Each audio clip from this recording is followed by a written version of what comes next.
आप सभी का यूट्यूब चैनल दिसपुर क्लासेस में स्वागत है। और आज दोस्तों आरआरबी एनटीपीसी का पेपर कराया जाएगा। चलिए आज की क्लास का फर्स्ट क्वेश्चन। चलिए दोस्तों, क्वेश्चन नंबर 1 बहुत अच्छा क्वेश्चन है आरआरबी एनटीपीसी के लिए। राहुल और राघव एक साथ मिलकर 1 घंटे में 260 फूल तोड़ सकते हैं। ठीक है, क्या करते हैं? 1 घंटे में 260 फूल तोड़ सकते हैं। उनके फूल तोड़ने की क्षमताओं का अनुपात, जो फूल तोड़ने की क्षमता है उनका अनुपात 8:5 है। राघव द्वारा तोड़े जाने वाले फूलों की संख्या ज्ञात कीजिए। दोस्तों क्या ज्ञात करनी है? राघव द्वारा फूलों को तोड़े जाने की संख्या ज्ञात कीजिए। ठीक है, चलिए तो क्या करते हैं? राघव क्या है? राहुल। पहले क्या है? राहुल और राघव क्या अनुपात है? यानी कि क्षमताओं का अनुपात क्या है? यानी कि क्षमता कितनी है? 8 और 5। यानी कि 1 घंटे में ये तो 8 फूल तोड़ता है और ये 5, तो इनकी क्षमताओं का अनुपात है ये। ठीक है, तो हम टोटल फूल कितने तोड़ते हैं 1 घंटे में? 260। दोस्तों कितने तोड़ते हैं? 260 फूल तोड़ते हैं। और राहुल कितने? 8 और राघव कितने? 5 तोड़ता है। ठीक है, और दोनों मिलकर कितने तोड़ते हैं? 260। ठीक है, तो इन दोनों को मिला लेंगे तो क्या करते हैं? इन दोनों को मिला लेते हैं, यानी कि दोनों मिलकर कितने फूल तोड़ते हैं। ठीक है, तो कितने? 8x प्लस 5x बराबर किसके? 260 के। यानी कि दोनों मिलकर कितने तोड़ रहे हैं? 260 फूल तोड़ते हैं। ठीक है, हमें x की वैल्यू निकालनी है। 8 और 5 13x बराबर 260। x की वैल्यू निकालनी है, कितना आ जाएगा? 13 दूनी 26। कितनी आई है x की वैल्यू दोस्तों? 20। कितनी आई है? 20। हमें क्या निकालना है? हमें निकालना है राघव द्वारा तोड़े जाने वाले फूलों की संख्या। क्या निकालना है? राघव द्वारा तोड़े जाने वाले फूलों की संख्या। तो राघव ने कितने? 5x फूल तोड़े हैं, तो हम 5 में यहाँ 20 की गुणा कर देंगे, क्योंकि x की वैल्यू क्या आई है? 20 आई है। तो 20 पंजे 100। ठीक है, तो राघव ने कितने फूल तोड़े हैं? 100 फूल राघव ने तोड़े हैं। अगर राहुल की बात आती है तो यहां भी हम 20 से गुणा कर देते हैं, तो 20 अट्ठे 160। तो 160 इसने तोड़े हैं। किसने? राहुल ने। तो दोनों मिलाकर 160 इसने, 100 इसने, तो कितने? 260 फूल हमारे आ गए हैं। ठीक है, हमें निकालना क्या था? राघव के निकालना था। राघव ने कितने तोड़े हैं? 100 फूल तोड़े हैं। ठीक है, चलिए नेक्स्ट क्वेश्चन की तरफ चलते हैं। चलिए दोस्तों नेक्स्ट क्वेश्चन नंबर 2 है। एक दुकानदार अंकित मूल्य पर 10% की छूट, क्या करता है? अंकित मूल्य पर 10% की छूट देने के बाद भी 26% लाभ कमाता है। यदि क्रय मूल्य 400 रुपये हो, क्या होगा? क्रय मूल्य 400 रुपये हो तो अंकित मूल्य ज्ञात कीजिए। क्या करना? अंकित मूल्य ज्ञात कीजिए। ठीक है, तो चलिए दोस्तों आइए किस तरीके से करते हैं। तो एक दुकानदार अंकित मूल्य पर 10% की छूट देता है। क्या देता है? अंकित मूल्य क्या होता है? 100% होता है हमारा।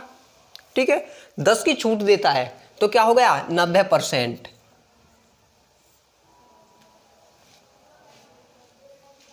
ठीक है, किसके बराबर है? 400 के, क्योंकि क्रय मूल्य क्या है उसका? 400 रुपये है। तो किसके बराबर है? 400 रुपये के बराबर है दोस्तों 90 रुपये, 90% की वैल्यू। ठीक है, अब उसने क्या कहा? देने के बाद भी 26% लाभ कमाता है। यानी कि 90% की वैल्यू किसके? 400 के बराबर है। निकालना क्या? 26% लाभ। तो लाभ कितना होगा? क्रय मूल्य पे होता है कितना? 126। 126% की वैल्यू हमें निकालनी है। तो 400 बटे 90 बटे में चला जाएगा। 126 की वैल्यू निकालनी है यहां पर। ठीक है, 0 से 0 कैंसिल हो जाएगी। 9 एक 9, 3 12, 9 चौक 36 और 14 चौका 56, तो कितने 560 रुपये। क्या है दोस्तों 560 हमारा आंसर आ गया है। ठीक है, चलिए नेक्स्ट क्वेश्चन की तरफ चलते हैं। क्वेश्चन नंबर 3 है।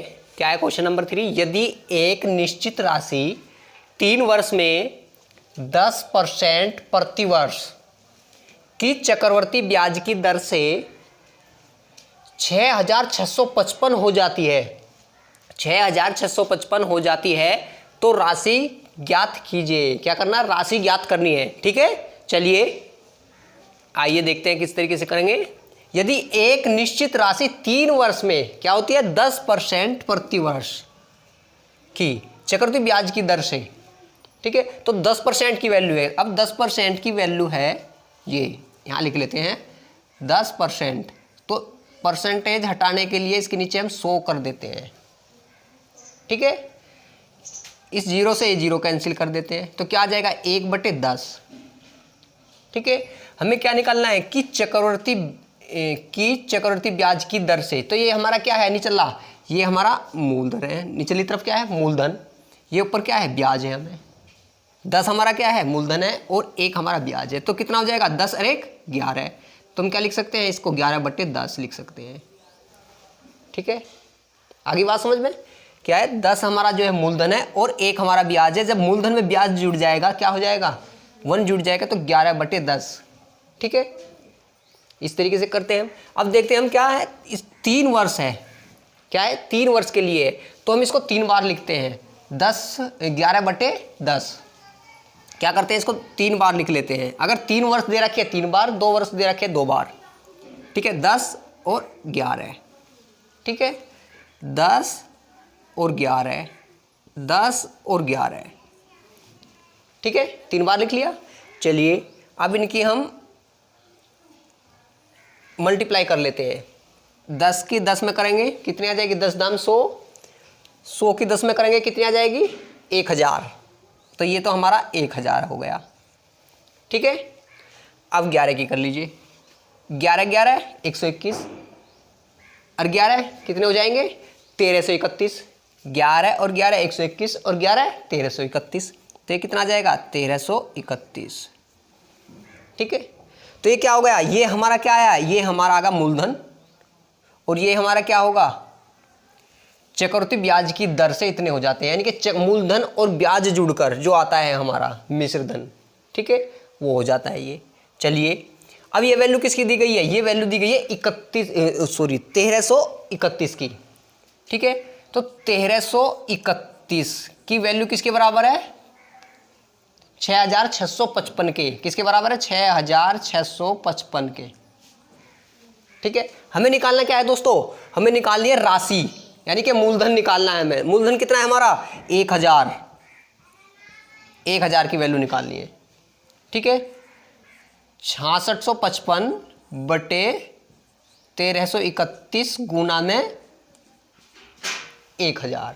ठीक है, चलिए 1331 से इसको भाग दे देते हैं, काय से 5 से, 5 सेकंड 5 5 15 है, 5 से कट जाएगा ये।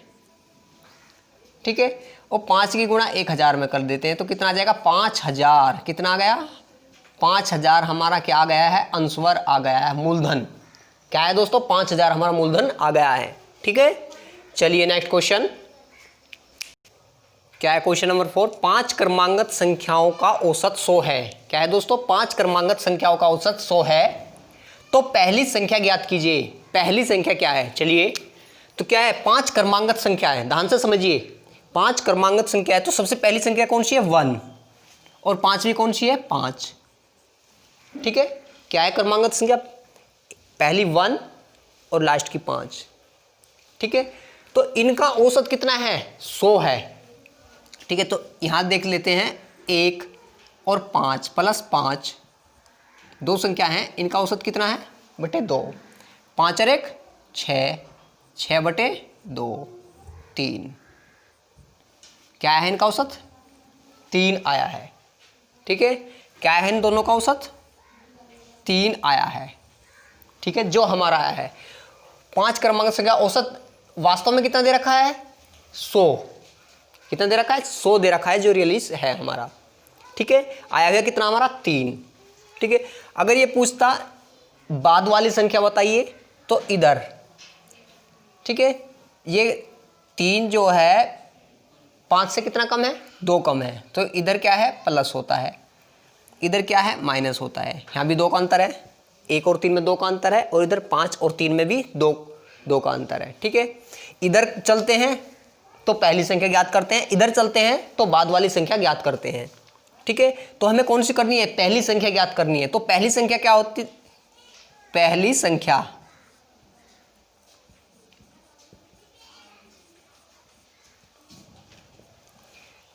औसत कितना है? 100, 100 माइनस, हमें पहली संख्या ज्ञात करनी है, तो क्या है? 2 को हम माइनस कर देंगे, -2। ठीक है, तो क्या आएगा? 98।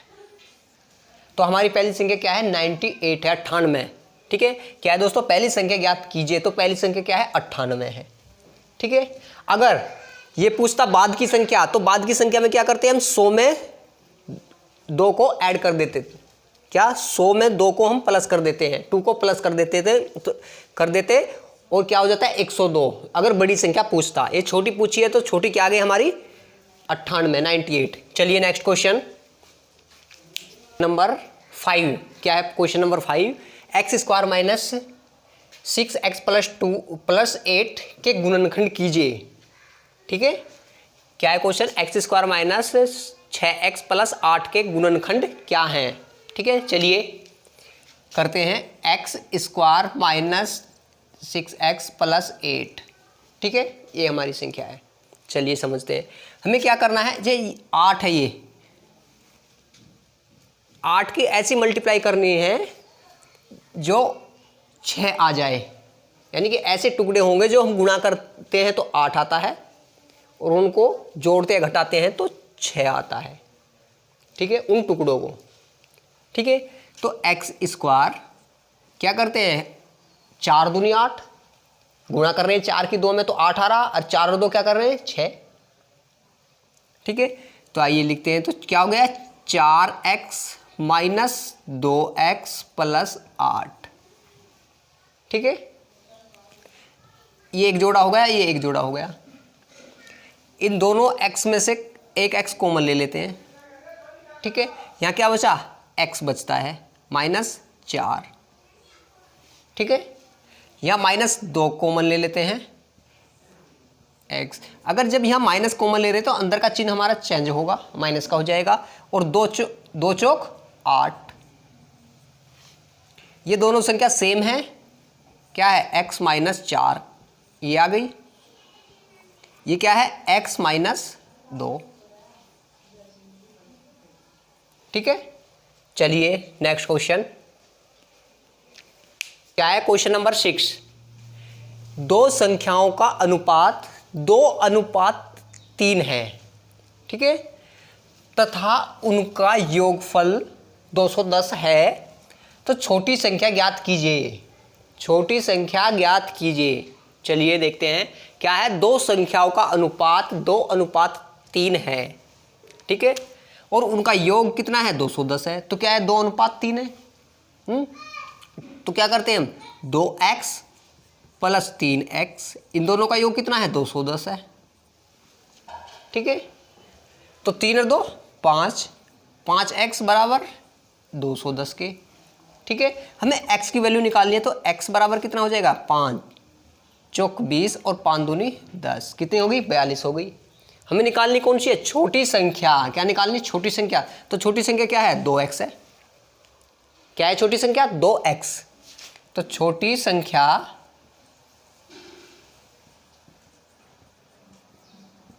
दो x बराबर क्या हो जाएगा? 2 गुना 42 बराबर 42 दूनी 84। क्या है छोटी संख्या दोस्तों? 84 छोटी संख्या है। ठीक है, चलिए नेक्स्ट क्वेश्चन। चलिए दोस्तों, नेक्स्ट क्वेश्चन क्या है? 7वां क्वेश्चन नंबर है a की -3 और a की -4 बटे a की -5 का धन घातांकीय रूप में मान क्या होगा? क्या है? धन घातांकीय रूप में मान ज्ञात करना है। ठीक है,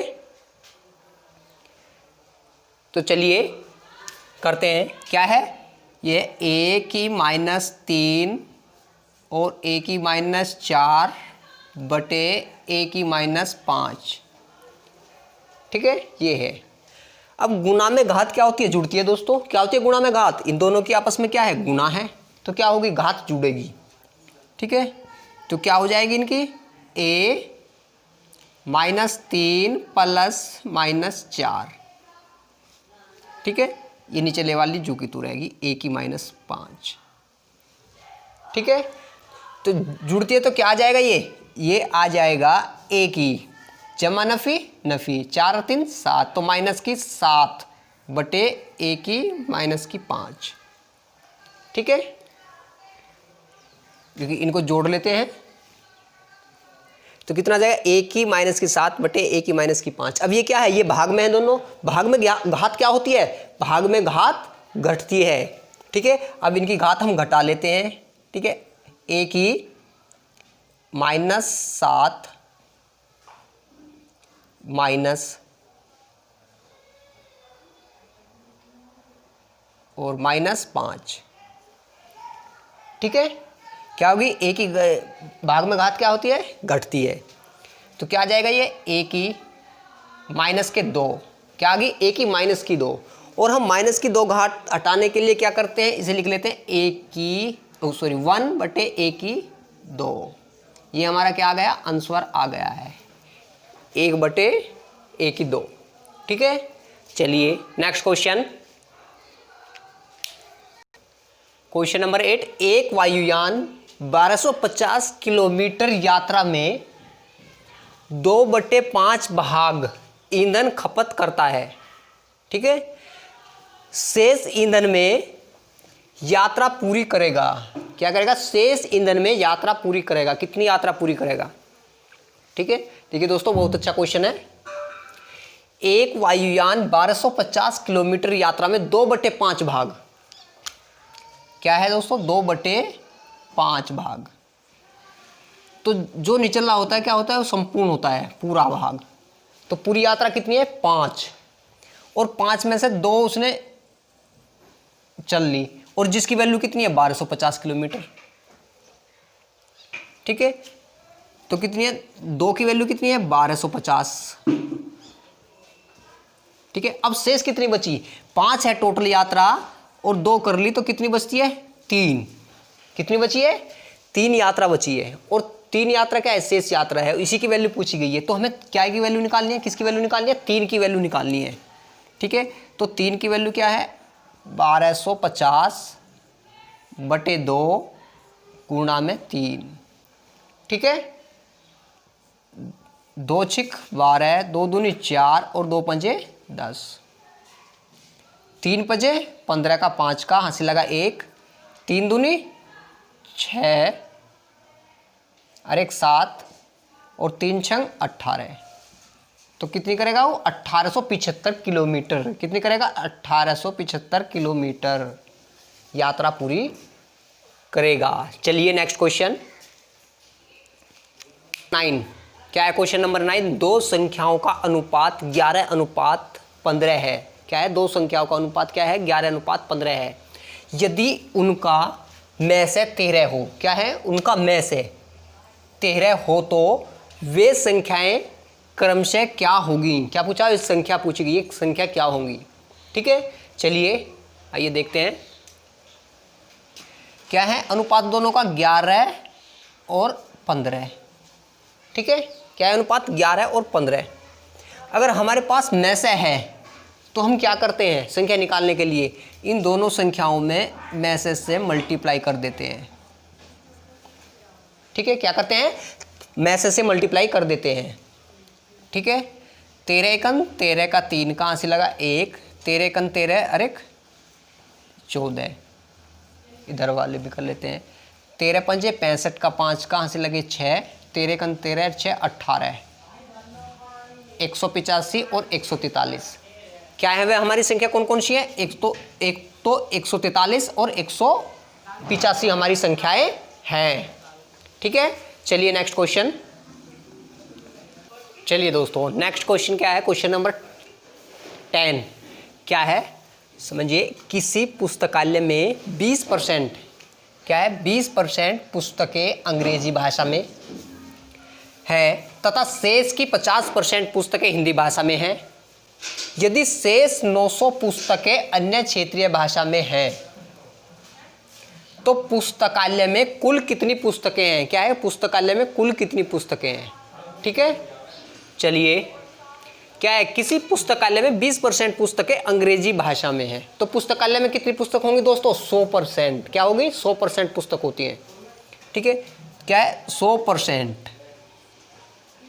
अब 100% पुस्तक है हमारे पास, ठीक है, या पुस्तकालय में, उसमें से 20% पुस्तकें काय की हैं, अंग्रेजी की, तो इस 100% में 20 काय की हैं,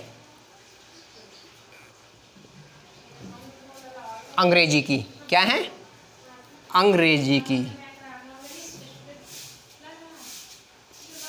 आगे कितनी बचती है 100 में से, 80%, कितनी बची 80%, यानी कि 100% हमारे पास पुस्तक हैं, उसमें से 20% क्या है अंग्रेजी की, खत्म हो गई। कितनी बची 80% हमारे पास बची। अब आगे क्या कहा, तथा शेष की 50% पुस्तकें हिंदी में, जो शेष है ये इसका 50% और निकालना है। ठीक है, तो इसका 50% निकालते हैं, 50/100, 0 से एक 0 और एक 0, 8 पंजे 40। ठीक है, कितनी आई 40 पुस्तकें आई हैं। अब 80 पुस्तकें थी, तो 80 में से 40 पुस्तक काय की है, 40 पुस्तक हिंदी की,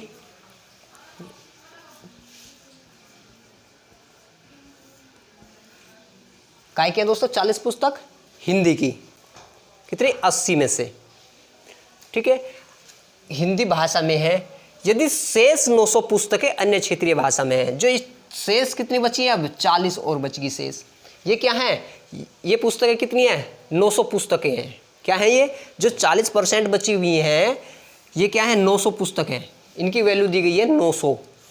ठीक है, क्षेत्रीय भाषा में है, तो पुस्तकालय में कुल कितनी पुस्तकें हैं, तो 40 पुस्तकों की वैल्यू दी गई है यहाँ, ये वाली होगी। ठीक है, चलिए तो 40 पुस्तक की वैल्यू क्या है 900, हमें कितनी निकालनी है 100 की वैल्यू, क्योंकि टोटल पुस्तक कितनी है 100% है, तो 100 की वैल्यू निकालनी है हमें। 900/40 और गुणा में 100। ठीक है, 0 से ये 0 कैंसिल हो गई, 25 चौका 100,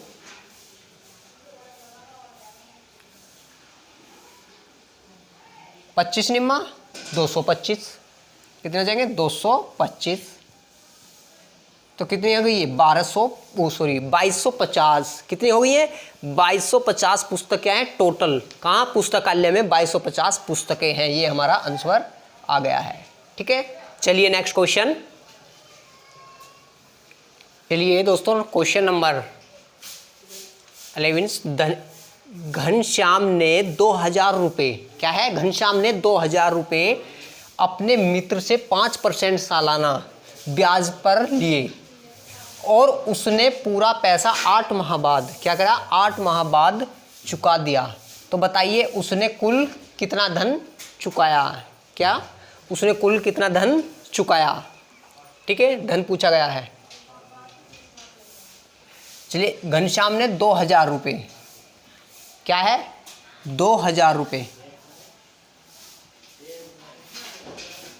गुणा 5% गुणा कितने 8 माह के लिए, तो हमें 8 माह 8/100 गुणा 12, क्योंकि 8 माह है 8/12 करना है हमें। ठीक है, क्या है ये हमारा ब्याज निकल के आ जाएगा, क्या आ जाएगा ये ब्याज, क्या आएगा ब्याज निकल के आ जाएगा हमारा। ठीक है, 2 0 से 2 0 कैंसिल होगी, 4 तिया 12, 4 दूनी 8, 5 दूनी 10 और 10 दूनी 20/3, सॉरी 20 पंचे 100, 100 दूनी 200, 200 आ जाएगा दोस्तों, क्या है 200।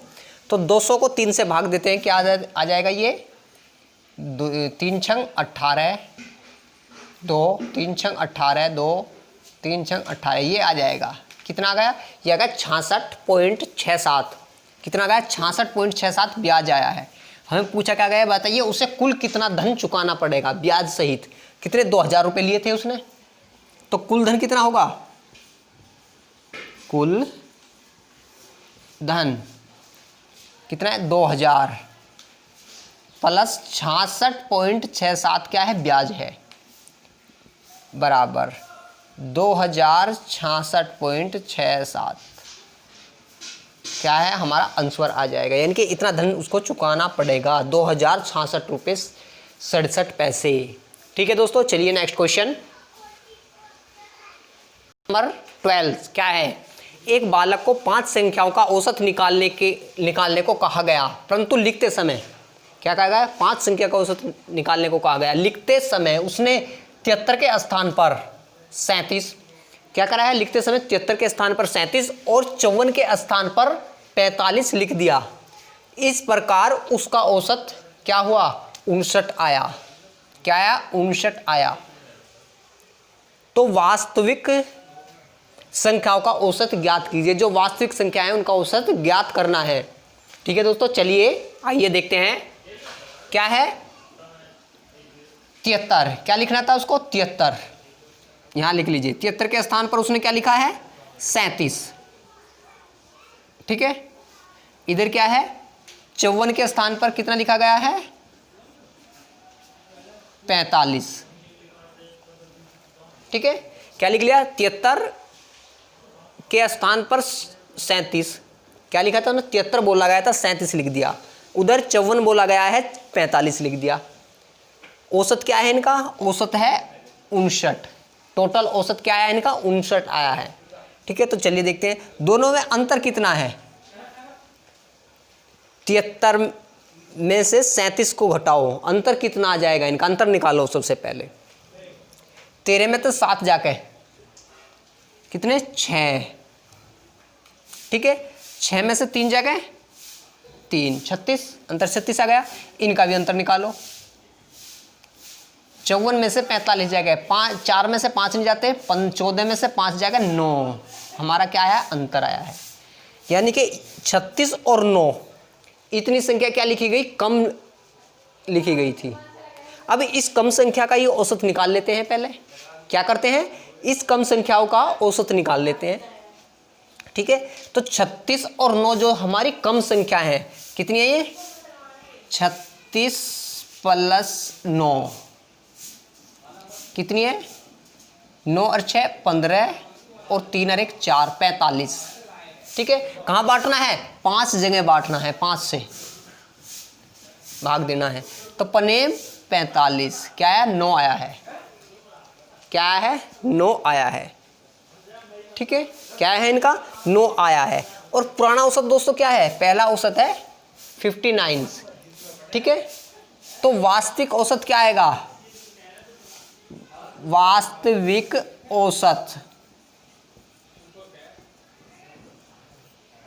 59 प्लस 9 कितना हो जाएगा? 68। क्या आ गया? 68। ठीक है, 59 में 9 जुड़ जाएंगे, कितना आ जाएगा? 68 हमारा वास्तविक औसत आ गया। ठीक है, क्योंकि जितनी संख्या हमारे पास बढ़ी हुई है हम उसी का ही औसत निकाल लेते हैं। उसका औसत क्या है? 9 आया है, 9 आया है। पुराने औसत में इस 9 को ऐड कर देते हैं, जोड़ देते हैं, तो कितना आ जाएगा? ये हमारा वास्तविक औसत, नया औसत आ जाएगा। ठीक है, चलिए नेक्स्ट क्वेश्चन क्या है? क्वेश्चन नंबर 12 है। एक बुलेट ट्रेन 240 किलोमीटर प्रति घंटा की गति से 5 घंटे में एक निश्चित दूरी तय करती है। समान दूरी 2 घंटे में तय करने के लिए इसकी गति क्या होनी चाहिए? क्या है इसकी गति? क्या होनी चाहिए? ठीक है, तो आइए देखते हैं किस तरीके से करते हैं। एक बुलेट ट्रेन 240 किलोमीटर प्रति घंटा की गति से, ठीक है, क्या दे रखी है? चाल दे रखी है और समय दे रखा है। तो सबसे पहले क्या निकालते हैं? दूरी। क्या करते हैं? दूरी। दूरी बराबर चाल गुना समय। ठीक है, चाल कितनी है? 240 किलोमीटर। समय कितना है? 5 घंटे। 24 पंजे 120, यानी कि कितनी आ गई 1200 किलोमीटर की आई दूरी। ठीक है, दूरी निकाल ली हमने। एक निश्चित दूरी तय करती है, ये एक दूरी तय कर ली जो निश्चित है 1200 किलोमीटर। अब आगे देखना, समान दूरी 2 घंटे में तय करने के लिए, यानी कि जितनी दूरी ये इसने तय करी है उतनी ही दूरी 2 घंटे में तय करने के लिए इसकी गति क्या होनी चाहिए। क्या पूछा गया, गति। इसी दूरी को 2 घंटे में तय करने के लिए चाल क्या होगी, तो चाल निकाल लीजिए। चाल बराबर क्या होता है, दूरी बटे समय। क्या होता है, दूरी बटे समय। दूरी कितनी आ गई है 1200 किलोमीटर। कितने, 2 घंटे में तय करनी है ये, तो कितनी आ जाएगी 600 किलोमीटर प्रति घंटा। क्या आ गई दोस्तों, 600 किलोमीटर प्रति घंटा। ठीक है, दूरी आ गई हमारी। ठीक है, क्या आ गई, चाल आ गई, दूरी नहीं चाल। क्या ये 600 किलोमीटर प्रति घंटा हमारी चाल आ गई है। ठीक है, चलिए दोस्तों आज की क्लास यहाँ ही समाप्त करते हैं। नमस्कार, जय हिंद।